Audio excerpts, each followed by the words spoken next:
Victory Church at the Edmond campus, and want to talk a little bit about some cool things he's been doing with the student leadership team. And so, Michael, thanks, man. Yeah, dude, absolutely. Thanks for having me on. All right, so I want to talk to you a little. It's perfect. Close enough. I mean, yeah.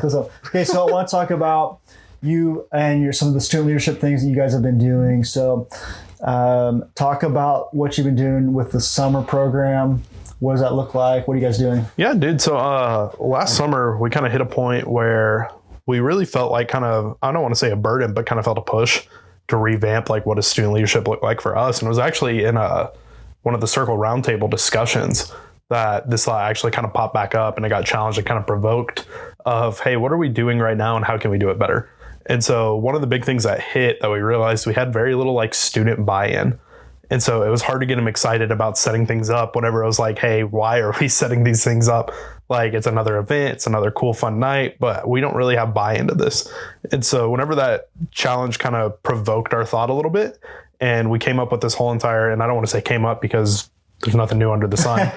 And so rethought of, or I guess revamped, I don't know, maybe heard it and then claimed it, was this whole idea of by students for students. And so we really ran with that mentality whenever it came to a lot of our student leadership-based programming. So starting in summer, we launched what we called Summer Lead Crews, just a cool name for student leadership. And then we got real creative with like the group names like Artisan, Atmosphere, like all of these really, really cool names just to make it a little bit hype, a little bit more fun. And we made and adopted this entire model of by students for students. And so kind of everything we did in our SLC program, where we didn't have Wednesday nights in July, we just spent all Wednesday during the day from it was all day. So it was like 10 to 4. And we would spend a lot of time in the morning going over leadership training, like curriculum, vision casting, and then taking that afternoon, doing a lot of leadership mentality games, kind of challenging their thought perspective. Hey, here's what you are as a leader. Like, here's how you operate in like high stress situations, or here's what you do when you're frustrated. And all of a sudden, if, you've ever played leadership games before, the killer bees come and you can't talk anymore. And so just kind of giving them and making them be introspective about how are they as a leader. And then we would take all that and we plug it. And at the end of July, whenever we relaunched back in August, we launched our summer lead crew teams out of it. And so we launched our lead crews. They were all now on a team. And the really cool part that I think was my favorite part was how we structured the teams. And so the teams were all students, but leading the teams were other students. And so it was a lot of our key junior and seniors that have been around for a while. They kind of know the vision, they know the heart at Victory Youth, and have just been leading long before they ever stepped in this position, if you will. And so kind of those natural leaders that you see form in a youth ministry. And then we gave them a team. And so we said, hey, listen, we trust you. We want you to run this. Like, run this how you want to run it. And then, of course, I was their direct report. So if anything went kind of haywire, and so we had them run it. And it just was super cool to see how it was students leading other students. And the byproduct of that was now the students that are being led by other students are inviting other students to join the team. And the teams were growing, they were fluctuating, they were having fun. And it got to the point to where, man, what I loved most about it, I didn't have to be creative, because I had a creative team. Like, anything that we did, they planned, they loved it. They got to orchestrate, organize, set up everything. Yeah. And they ran with it, dude. And it was just so cool to see. Okay, so for context, at that point, you'd been youth pastor for less than a year, right? Yeah, less than a year. And came in and you felt like you need to have some leadership in the student buy-in. And the church as a whole had decided to take all of July off, which had not been a normal paradigm for the church, right? Yeah. So no youth services, no kids services on Wednesday nights. But you did this summer, you call it lead teams? Summer lead crews, SLC. Lead crews, right? So pragmatically, that was all day, 4 consecutive Wednesdays, right? So like 10 a.m. to 4, is that kind of the time frame? 10 to 4 p.m. Okay. So 4 consecutive Wednesdays in July. And kind of break down some of the time slots, like what are you guys doing? What did that day look like? So the day, we kind of modeled the same exact thing every single week, except for the last week is the only thing we did anything different on. And so kind of to give the flow, whenever we got them there in the morning, the biggest thing we wanted first and foremost, we're big on prayer. And so we'd spend a time talking with them like, hey, like, what are some practicals? Like, what are some best ways to pray? Like, hey, maybe if you get tired when you sit down too much, it's not the best for you to sit, maybe pace, kind of get them comfortable in that attitude of like, hey, we're going to spend extended times in prayer. And so we would pray for 30 minutes to an hour, and then we would have our teachings, and our teachings were always back to back. And so how we structured it was, the first one was a lot of leadership teaching, like here are some practicals of being a leader, some expectations of being a leader. And then the second was always vision casting. And so we always kind of coupled those hand in hand with like a 5-minute break in between for the bathroom. And we were big on like giving them fidget stuff to play with. So we put Play-Doh out. Funny story, I put out like 12 things of Play-Doh, somehow only got 10 back. And the guy, you know how guys' tables and girls' tables naturally form. The guys' table was the one that was missing 2 things of Play-Doh. And I'm 95% sure they ate both of them. So, random fun fact, Play-Doh maybe not the best move for the high school guys. It worked. I mean, it kept them entertained the entire time. Right. They were just eating it, not messing with it. So, right. And so we would do that. We would do back-to-back teachings, always followed by lunch. We were big on feeding them. Hey, if you're going to be here all day, we're going to feed you.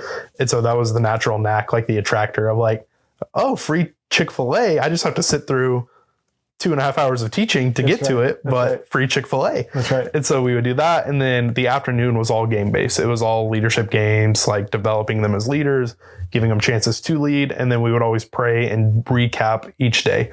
And so the coolest thing to see was about 30 minutes before the day was done. So right around 3:30, we would do a debrief with all of them. And we would just kind of talk like, hey, what'd you learn today? What are some things you learned about yourself as a leader that you didn't know that you could do or existed before? And just kind of hearing that feedback would kind of challenge us for like the next week. And so it sounds kind of bad, but we were like intentional about what some kids were saying. They're like, hey, I feel like in high pressure situations, I really don't know how to lead. So all of a sudden, next thing you know, the following week, a high pressure situation pops up and we're like, oh, hey, such and such, take lead on this. And then all of a sudden they're kind of getting those skills, they're learning that, hey, maybe some gifts I had before that were always there, I didn't know existed. And so that was kind of our big structure. We were always big on everything teaching in the morning and then a lot of fun and games in the afternoon to kind of keep them entertained. That's cool. If you will. Now, did you open that up for kind of anybody that wanted to sign up, or was there like a process that they had to go through to get involved in that? Yeah. And so with SLC, it was open to anyone. The only thing that we kind of made a little more exclusive was our crew leads. And so those were the 3 students that were leading all the other students. And so our mentality was we're going to pour super, super heavy into these 3 and really develop and form these 3 leaders to be the best leaders they can be. And then in turn, it would kind of create that natural knack of discipleship, which is what we kind of craved. And so what was crazy about it was a majority of the people that came weren't because we invited them, we didn't push it. It was because the crew leads invited them. And so we specifically challenged them going into that week. We're like, hey guys, we want you to find your team. Like people you think would be great on your team, because they knew about a month beforehand. And so we're like, take a week, pray, but we want you guys to recruit. Like we're going to tell parents about this, but we're not going to push it because we always wanted to start it small. It was kind of our mentality. Like, hey, let's start a small beginning. Like if we could get 15 to 20, we're set. Yeah. And so what we did was we just challenged them. We're like, hey, if you guys want to make this successful, find your team. And so it was an open invite. Of course, we weren't going to turn anyone away. But what was cool to see is these 3 students were now developing already and picking and choosing like, hey, listen, I want you to come join me. And then, of course, anyone that came, we were like, hey, where do you feel naturally best at?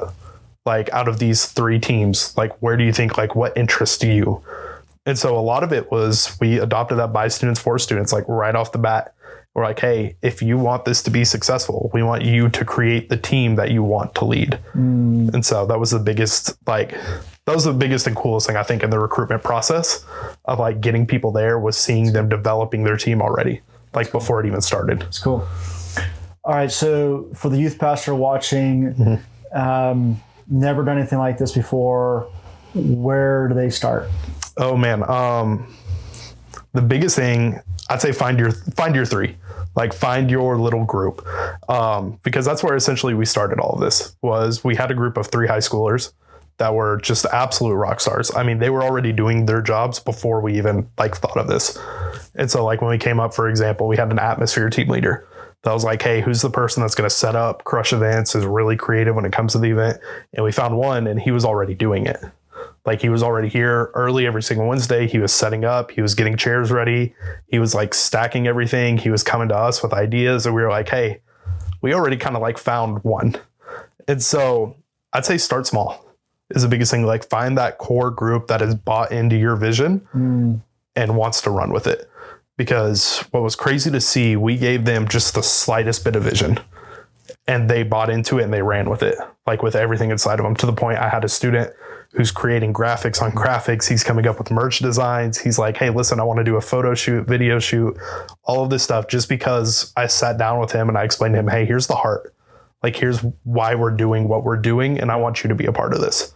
And I want you to take a step up and kind of lead from a different aspect. And all of a sudden he just ran with it. And all of a sudden I'm looking at like endless amounts of graphics, endless amounts of t-shirt designs. I'm like, hey, we can only do so many shirts. Yeah. But it was super cool to see. And I would say the biggest thing, just find those three, like find that core group that is already bought into your vision, already bought into the culture, to the DNA, and run with it. Because if you give it to them, they want it. Like they want to run with that. So you're talking about finding some students to oversee some areas of the Wednesday night or Sunday night service, whatever it might be. Yep. So you're talking about like someone doing media type stuff, so graphics, sound, lights, those types of things. Maybe like some atmosphere things. Yep. So welcoming students, setting up.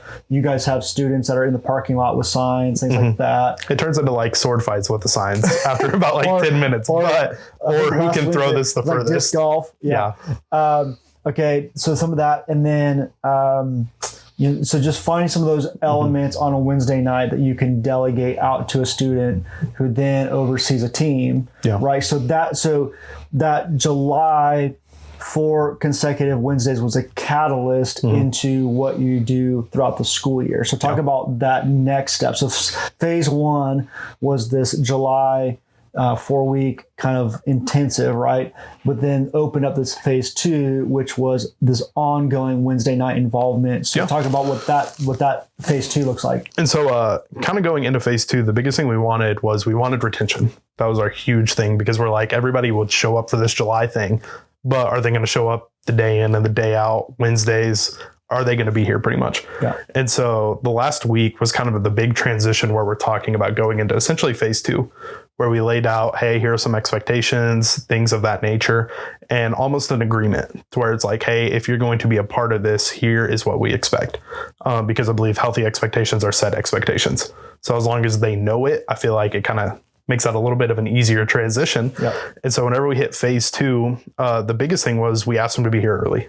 Like, hey, 5:15 is when we start. We're going to keep the first things first. We're going to go into a time of 25 minutes of prayer. Then we're going to have a meeting. And this was really, really cool to see. We would have like, I don't want to say a logistics meeting, but it was an overview for the night where I would get up, I'd talk 5-10 minutes. Hey, here's what we can expect for tonight. Yep. And then we'd send them off in their teams. And so the coolest thing we would see is whenever they were breaking off in their teams, it was like, hey, you guys have 15 minutes, do a team meeting. And so we were developing curriculum and we were giving curriculum to the crew leads to sit down, hey, talk through this with your crews, get some ideas, and then get ready to serve, be in position by like 6:15. And so they were sitting there, and actually one of the ones I remember distinctly, because one of the expectations we gave to our crew leads was like, hey, like this will succeed if you want it to succeed. Like you can do the bare minimum and go in and have a super surface level conversation, or you can go in and have a very, very in-depth conversation and talk through this with your team. Cool. And so what was cool to see through that transition and giving those expectations, whenever they came, I actually popped into one meeting where one of our crew leads sat down and was like, so what do you guys want to get out of this? I was like, you're asking a high level question as like a junior in high school. Yeah. And it's like talking with the team, which consisted of middle school all the way to high school, of like, hey, what are your expectations for this team? Yeah. And so kind of seeing the cool phase 2, if you will, and seeing it acted out, if that makes sense. Because we talked about serving a ton in phase 1. We talked about how do we be leaders and the best we can be, like how do we effectively lead, and then seeing it happen in phase 2 was incredible to watch. That's right. Because everything they're learning, the expectations beforehand, now they're showing up early, 5:15, they're praying, they're going to like meetings after meetings and like getting in depth and like talking about things, coming up with ideas, and just kind of seeing that phase 2 acted out was really, really sweet to see. That's cool. That's cool. So how do you feel like that has impacted the overall student ministries? Oh, it's been I would say if not one of my favorite things that has happened within the past year. Just because it's brought our culture to a whole nother level. Like it's brought our DNA to a whole nother level. And what I loved most about it was this one spoke volume to me, especially whenever first time guests were showing up. So like brand new, never been to the church before. They got that wide-eyed, like panic deer in the road look of, oh my gosh, this is intimidating, because going to any church for the first time, it's intimidating. Yeah. And so it was super sweet to see that our like host team, who's like, it's students who are meeting other students who it's like, it's their first time here ever. And so first time they're connecting with a student that's their age, they feel welcome, they feel loved, they feel at home. And seeing the retention from our first time guests shot through the roof, to where some first timers that have never been before, never checked it out before, showed up and they got met by another student and they stayed. Like they made friendships, like lasting friendships. And now they're plugged in and wanting to be a part of Lead Crews. And it was just super cool to see. And it's just brought our culture and our DNA like through the roof, especially Wednesday nights, because it brings the hype, it brings the energy. And so from there on, it was one of my favorite things we've ever done, because all of a sudden it seems like all of our other problems, if you will, because every youth ministry has its issues, it just worked itself out. That's great. So like our attentiveness during the sermon was through the roof. It was like all of a sudden kids aren't playing 8-ball, but they're taking notes now. Yeah. Because we're telling our Lead Crews, hey, sit amongst everyone. Don't clump up and take notes. Yep. And next thing you know, everybody's taking notes. Like worship, we're like, hey, be engaged, be at the front, like have fun, like really dive into worship. All of a sudden our culture in that drastically improved, and all of a sudden it shot through the roof and everybody was engaged. They were like energetic. And it was just cool to see how it brought our culture and DNA up. That's cool. Yeah. So I want to encourage you guys, take a minute and consider some student leadership stuff. The summer is a great time to do that and kind of intensive thing. I know I've seen a lot of different ways. Some people do 1 week long, Monday through Friday kind of thing.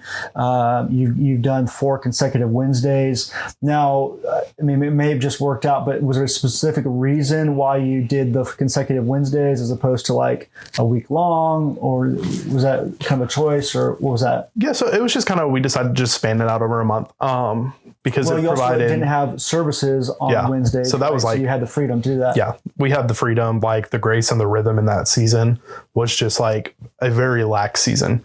And so we just basically had the opportunity to do it. And so we spanned it out over 4 weeks, just so that way, because we had leaders helping out with it too. We just didn't want them to get burnt out spending an entire week. For sure. And a lot of them are working, high schoolers, stuff like that. They have lives, sports outside of that. And so Wednesdays were kind of already a free day. So we're like, let's just tap into that. It's another way for those students that are working to not have to take another week off, right? It's a lot of youth ministries. It's summer camp for a week, a mission trip for 10 days. Oh my gosh, yes. And then another student leadership for a week. This is a way for, a lot of students can take 1 day off a week pretty easily. And a majority of the time they already have Wednesdays off. A lot of them already have Wednesdays off, right? So great option. Love what you're doing, man. Thanks for the time. Thank you so much, dude.